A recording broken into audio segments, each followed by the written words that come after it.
Aí, ó, pergunta do Andofato aqui, ó. A mulher e os filhos, propriedade privada do homem? Não existe propriedade sobre pessoas, né? Ele é parte do homem. Jesus diz que você deve amar ela como parte de si mesmo. E quem tem que morrer é você e não ela, não é isso?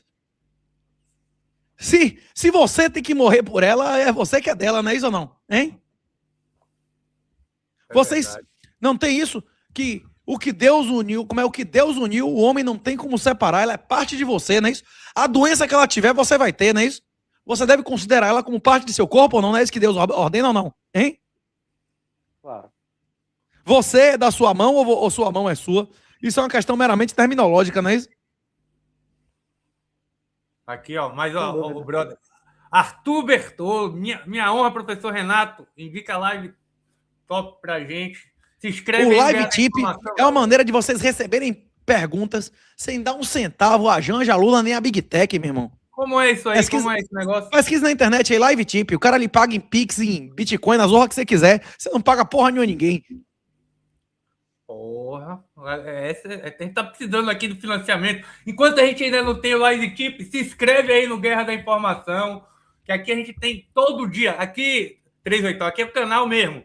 Segunda-feira, segurança. Terça-feira, os caras lá de Portugal. Quarta-feira, economia. Quinta-feira é o jornal. Sexta-feira é um programa só de mulher. Você vai gostar desse, porra. Só as mulheradas falando de política lá. Arthur, manda uma pergunta aí pro teu brother, vá. Não, eu vou fazer aqui um comentário, já que nós falamos nesse assunto dessa... Como é que é o nome, Renato? Repete o nome do aplicativo. Live Tip. Live Tip. Mas tem vários como Live Tip.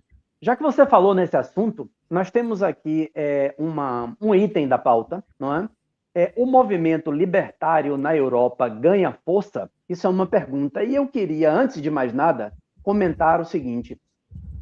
Aqui na Europa, não é assim para ser Uber, não é? Na verdade, é uma coisa chamada TVDE. É uma atividade totalmente regulamentada, totalmente fiscalizada, ou seja, a pessoa já perdeu parte da sua propriedade privada do veículo e, finalmente, só lhe serve como um bem de uso pessoal, não é? O Airbnb, se uma pessoa tiver um Airbnb, ela tem que registrar na Câmara e tem que fazer o registro no BUE. Essa é uma outra, não é? Terceira, se uma pessoa tiver um imóvel aqui em Portugal, se você alugar para uma pessoa de mais de 65 anos, você não tem o direito nem de rescindir o contrato e nem de aumentar a locação. Então, imagine o seguinte, se você estiver alugando um imóvel seu para uma pessoa de 63 anos, aí ela faz o aniversário de 64, 65, acabou. Então, agora, você precisa esperar a pessoa morrer para você alugar para outra pessoa para rescindir o contrato ou para aumentar o contrato. E qual é, na prática, o resultado disso? O resultado disso é que, no Algarve, uma pessoa com mais de 65 anos não consegue alugar uma moradia. É muito mais interessante para um português, dono de um imóvel, algarvio, deixar vazio, alugar para um casalinho francês que está ali, do que alugar. Deixar vazio. Aí, sabe o que os portugueses vão para Andaluzia para alugarem para viver na Andaluzia, porque não conseguem viver no Algarve. Não é? Isso é um aspecto. E, para finalizar, os proprietários rurais, eles ficaram impedidos de abater os seus víveres. Então, por exemplo, o dono de uma quinta, o dono de um sítio, ele não pode, por exemplo, fazer o abate na sua fazenda, porque a quantidade de norma, de fiscalização, precisa ter um aparato físico próprio para o abate, com peças de aço inox, com azulejo, com rota de fuga, com extintor de incêndio, para que isso? Cadastro de agrônomo, né? Exatamente, a vender diretamente.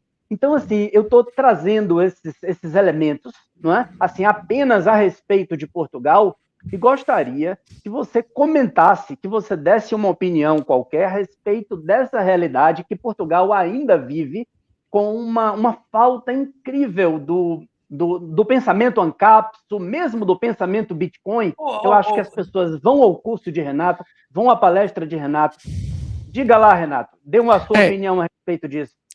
Esses eventos que a gente faz, muito mais do que ensinar o cara a abrir uma conta e gerar as próprias chaves, é fazer pessoas encontrarem outras que amam e odeiam as mesmas coisas que ela, não é isso?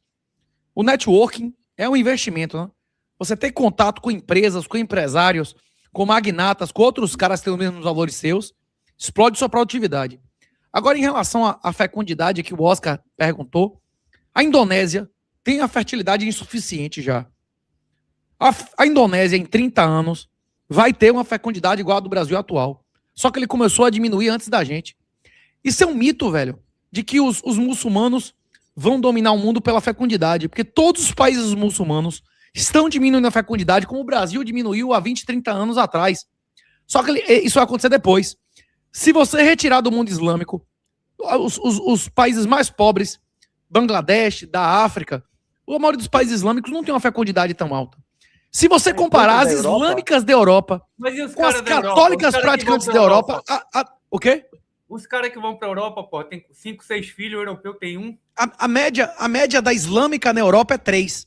A média da cristã que comunga todo domingo na Europa é 2,8. É quase igual. Só é diferente daquela ateia que não comunga, não reconhece Jesus como seu Salvador, não reconhece o primeiro livro da Bíblia, que o seu prazer será para o seu marido que a governará, crescei-vos e multiplicai-vos, que o anticoncepção não é luxúria. A mulher que acha que a anticoncepção é luxúria tem mais ou menos filho do que toma remédio, usa camisinha e toma pílula há 20 anos, hein? Eu acho que é um ciclo que isso vai se corrigir. Essa ideologia positivista das 4 linhas vai ser extinta, porque as pessoas que acham bonito, anticoncepcional, a mulher estudar, ser independente e ganhar dinheiro em vez de ganhar a coisa mais importante que existe, que é a salvação espiritual, e uma família sólida e numerosa, vão se auto-extinguir. A maioria das mulheres que fazem doutorado tem muitos filhos ou poucos. A maioria das mulheres que fazem fortuna, a primeira bilionária, self-made bilionária dos Estados Unidos, Oprah, já não falou publicamente que abordou todos os filhos? Pois é, esse é o caminho. Você não pode ter tudo na vida. Você vai preferir dinheiro ou você vai preferir uma família sólida e numerosa? Pois é muito difícil ter os dois, não é isso? Ô, então, movimento libertário na Europa, que o Arthur perguntou. Rapaz, inclusive, nos Estados Unidos, uma das coisas que eu vou fazer nessa viagem é gravar com roupa. Vou gravar com Seifedi Amos, que é o cara que escreveu o livro que vendeu mais na história do Bitcoin, que é o padrão Bitcoin. Nesses eventos aí, se quem aparecer no Missão, vai encontrar Guilherme Bandeira, que foi o cara que traduziu o livro dele, e vou gravar com Hans Hermann Hoppe, que é considerado o sucessor, pelo próprio Rothbard, o principal libertário vivo, que vai fazer evento no Porto de 100 anos do nascimento do Hoffa, que escreveu o Manifesto Libertário. Essa é uma das coisas que eu vou fazer nessa viagem aí. Vou conhecer pessoalmente e gravar com 2 dos principais libertários da história do libertarianismo, não é isso? E o evento vai ser no Porto lá.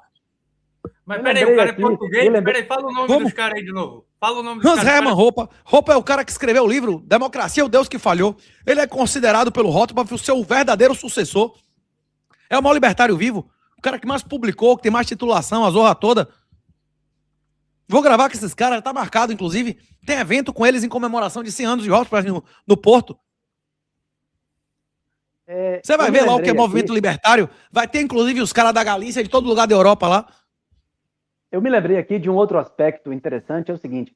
Sabe aqueles detectores de metais? Aqueles aparelhos detectores de metais que poderiam, porventura, encontrar uma espada celta, uma moeda romana, é crime. etc. Vai preso, não é isso?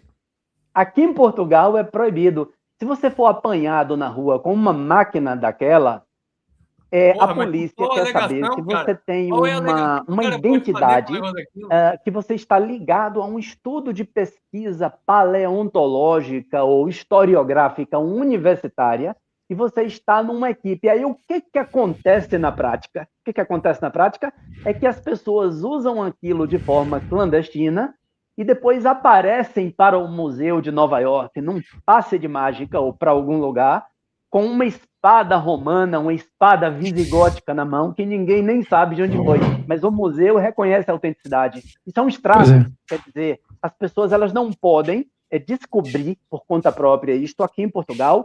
e vender esse objeto aqui mesmo, para a história do país. Pô, mas qual é a alegação desses caras para proibir isso, cara? Que pertence ao Estado. No Brasil, o subsolo não pertence ao Estado? Se você cavar 2 metros e achar ouro, não é seu, meu irmão? Na legislação brasileira é assim ou não? Hein, Oscar? Não sei. O minério, o subsolo pertence ao governo. Se você minerar, o dono da terra não é o dono do minério. Isso é absurdo, porra. Aí é foda. Mas minha família só plantava cacau, era só acima da terra. Aí pode, né? Aí pode. Pois é. Contanto que você pague todo ano, senão a propriedade deixa de ser sua, né? O nome disso é aluguel, né? Ô, Renatão, não existe propriedade privada, cara. Se você tem que pagar IPTU, porra, já não é sua mais. O nome disso é aluguel. Na Constituição brasileira, o limite e o fundamento da propriedade é a função social, é a utilidade para o governo, é o arbítrio de um aspone, não é isso? Então não tem propriedade. Se a propriedade é condicionada à opinião de alguém que não é dono, não é propriedade, não é isso?